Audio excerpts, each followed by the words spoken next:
Imagine discovering a secret so devastating it destroys everything you hold dear, a truth that transforms a preacher's life into a nightmare. This is the story of Pastor Elijah King, a man who went from a respected leader to someone consumed by betrayal and anger. Pastor Elijah King, 42, was a well-known figure in his small Florida town.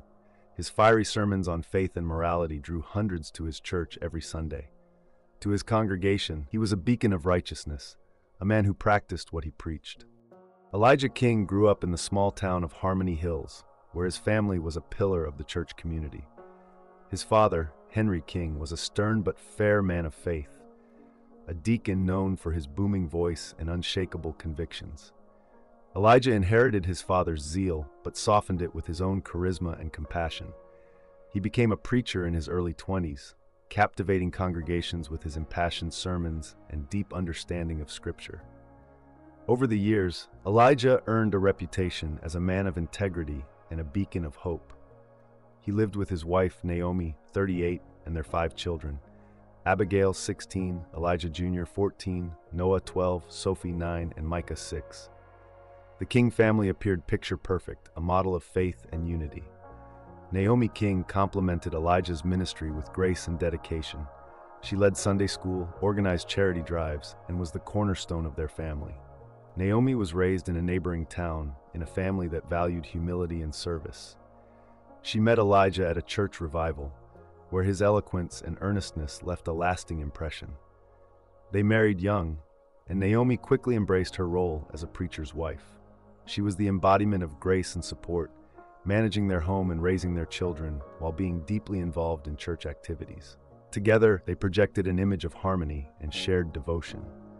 Central to their lives was Deacon Henry King, Elijah's father, a 65-year-old pillar of the community who had spent decades serving the church.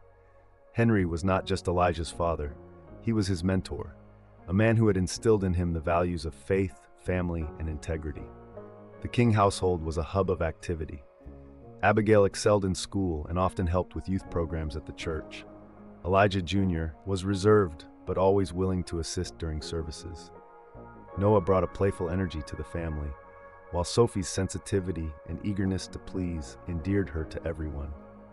Micah, the youngest, was adored by all, blissfully unaware of the complexities of life. Sunday dinners at Henry's house were a cherished tradition. The family gathered around the large oak dining table, sharing laughter, prayers, and stories about the church and community. These moments were a source of pride for Elijah, a testament to their bond. One evening, as the family enjoyed dinner, Abigail brought up an idea. For my genealogy project at school, I thought we could all take DNA tests. It might be fun to learn about our ancestry, she said, her eyes sparkling with excitement. Her siblings chimed in with enthusiasm, guessing at possible royal bloodlines or mysterious origins. Elijah, ever supportive, smiled. That sounds like a great idea. It'll be something we can all do together. Abigail was thrilled at the prospect of uncovering her ancestry. Naomi's smile faltered as she listened to Abigail's enthusiasm. She glanced at Elijah, who was equally excited about the idea. Naomi hesitated but eventually agreed, unable to dampen her daughter's spirits. The children cheered as Elijah ordered the DNA kits. A few weeks later, the results arrived. The family gathered around the computer, eager to explore their ancestral roots. At first, it was a lighthearted affair, filled with laughter and curiosity. But as Elijah delved deeper into the data, a peculiar discrepancy caught his eye. The genealogy company had included a family matching feature. Elijah noticed that, according to the results, he was not a genetic match to Abigail or any of his children. His hands trembled as he double-checked the data, his heart sinking with each click.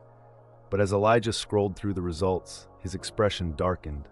"This says I'm not a match to any of the kids as their biological father," he said, laughing nervously.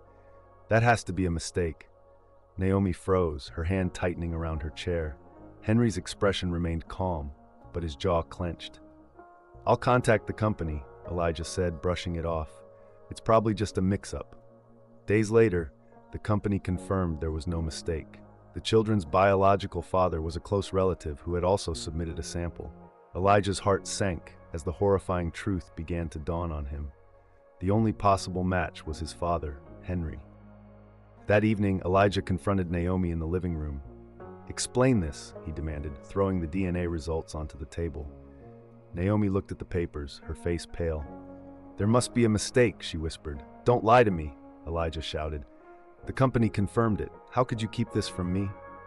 When Elijah confronted Naomi, she broke down, confessing to a dark secret she had kept for years. Early in their marriage, Henry had coerced her into a relationship. His authority and influence had left her feeling powerless. She revealed that all 5 children were Henry's. Elijah was devastated. The life he had built, the family he cherished, and the faith he held dear were all shattered. She had hoped the secret would remain buried, never imagining it would come to light in such a way. Her tears flowed as she begged for forgiveness, but Elijah was too stunned to respond. Elijah retreated to his study, grappling with the betrayal. His faith, the cornerstone of his life, felt like it was crumbling beneath him. He questioned everything: his marriage, his ministry, his purpose. Anger and sorrow warred within him, leaving him sleepless and tormented. Memories of family dinners, sermons about forgiveness, and moments of joy were now tainted by betrayal. The more he thought about it, the more his pain transformed into anger. By dawn, Elijah had made up his mind. He couldn't forgive. The betrayal was too great. He returned home, his demeanor eerily calm. Naomi tried to reach out to him, but he brushed her off. The tension in the household became palpable. The children noticed their parents' strained interactions, though they didn't understand the cause. Elijah grew distant, his once booming laughter replaced by a heavy silence. Naomi tried to maintain normalcy, but the weight of her guilt was evident. Elijah's mind became a battlefield. He replayed every moment of his marriage, searching for signs he had missed. His sermons grew darker, reflecting his inner torment. The congregation noticed the change, but attributed it to stress. One fateful night, Elijah confronted Naomi again. Their argument escalated, emotions running high. Through tears, Naomi confessed again, pleading for forgiveness. But Elijah's fury was unrelenting. In a fit of rage, he grabbed a knife from the kitchen. "You destroyed everything," he said, his voice shaking. "Now you'll face the consequences." Naomi begged for mercy, but Elijah's anger consumed him. He stabbed her, his actions driven by years of pent-up pain and betrayal. When it was over, he stared at her lifeless body, numb to the horror of what he had done. Elijah sat by Naomi's lifeless body, consumed by guilt and despair. He thought of his father, the man whose approval he had always sought. A plan began to form in his mind, a twisted sense of justice that he believed will restore his honor. Still seething, Elijah drove to his father's house, the weight of his actions pressing down on him.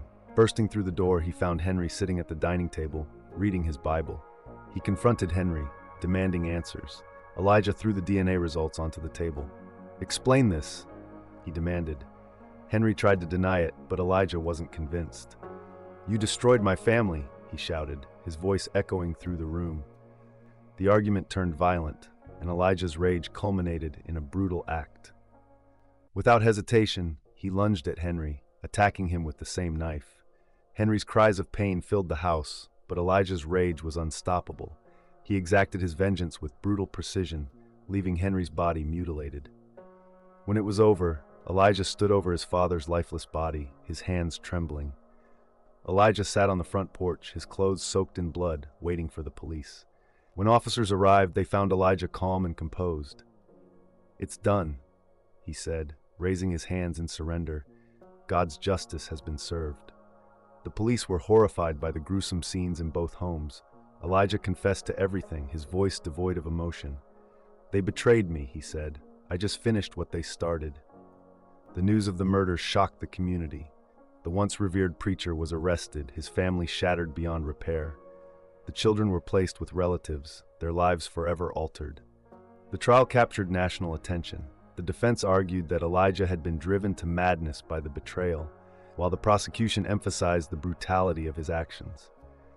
In the end, Elijah was convicted of first-degree murder and sentenced to life in prison without parole. The King children, now orphans, were placed in foster care, struggling to come to terms with the horrifying truth about their family. The once revered King family became a haunting cautionary tale, a reminder of how secrets and betrayal can destroy even the strongest bonds. Elijah King's descent from a man of faith to a figure of terror is a chilling testament to the destructive power of hidden truths. Do you believe his actions were justified, or did he cross a line no amount of pain can excuse? Share your thoughts below, and don't forget to like and subscribe for more stories that explore the darkest corners of human nature.